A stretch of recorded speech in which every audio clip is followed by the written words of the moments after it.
What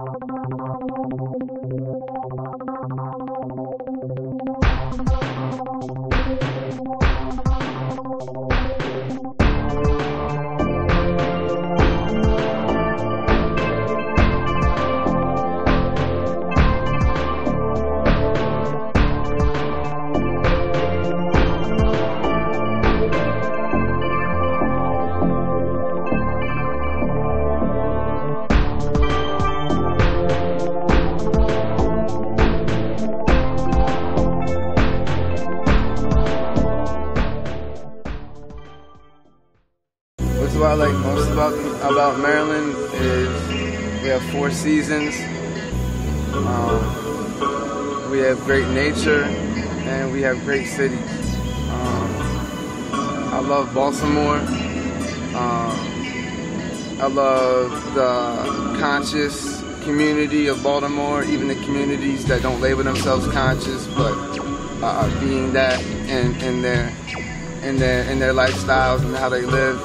And Baltimore being a center, even if they're not from Baltimore, being like kind of like that home base, if you would, that everybody like kind of gravitates around.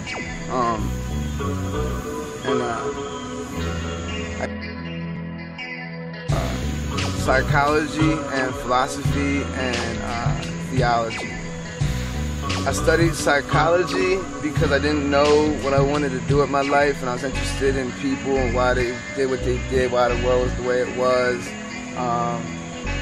And I basically got into psychology because it was out of all the choices that I had, it was the one that, you know, made the most sense, but I hated it. I met some friends, started building on, you know, actually through hip hop, and then talking about life, and they told me I should take philosophy classes, and I was like, kind of like, nah. Then when I finally did, my first 2 philosophy classes were, my first 2 real philosophy classes were phenomenology and metaphysics.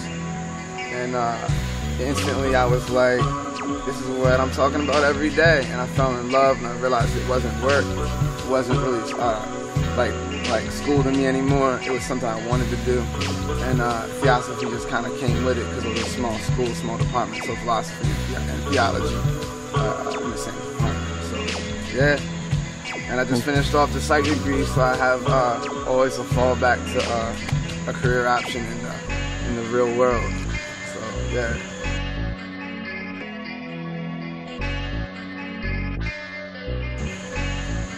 The first thing that comes to my mind was the first party / gathering / event that I was ever a part of throwing, and that was an event with a group called Evolver. The event was called Give It Up, and that was in January of 2010. And it was just like a conscious, because it's hard to label these things as we all know, a conscious music and arts gathering with interactive multimedia, just like all-out experience, you know what I mean, a buffet for the senses, if you will, and not just something that you observe, but something that you would participate in through various installations and interactive pieces of art. It was something that like just kind of came together through the universe. Like I didn't even plan half that stuff. The people I was with really didn't. We all just kind of like went with something, and the community, again, that's why I love Baltimore. People just started getting involved, you know what I mean, even without us asking, and did great things for it, and it pretty much started a movement, started a direction of energy with a lot of momentum that to this day has carried on into, you know, I guess a lot of transformation over time. But now I have, I'm part of, I've started a new movement called Prism Baltimore, and we're doing a lot of good stuff right now.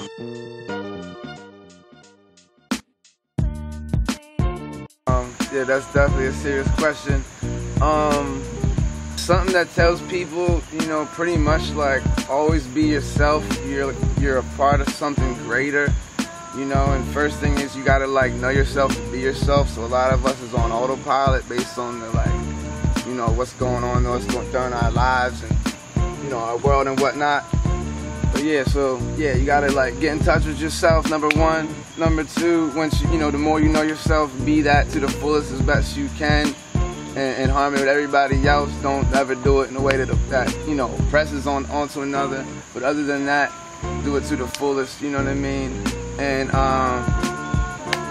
like that. And the reason why for me is that everything is connected. You know what I mean? Like everything is one. You know what I mean? And I believe that like more of what I want in my life has come to me when I stopped wanting it, when I let go, when I just kind of like just did whatever my intuition was telling me to do, whatever I felt when, like, you know, things were calm or quieted down, whatever felt like that not impulse, but that voice. There's certain times that I have impulses, and then that exact place of that voice is the thing that says, nah, you don't, you know, you can't, you shouldn't do, you know, it's not a good move right there, don't go that direction. So the point is, it follow that. That's you, that's who you are. That's what I would hope, you know, whatever was left behind would inspire. And that, you know, I guess it's just, I always gotta say the two most important words to me. If you want to understand the nature of this whole thing, are synchronicity and paradox. It may be simple, but it can get pretty deep, like the nature of those two words. But I think that's very important, understanding all this. So.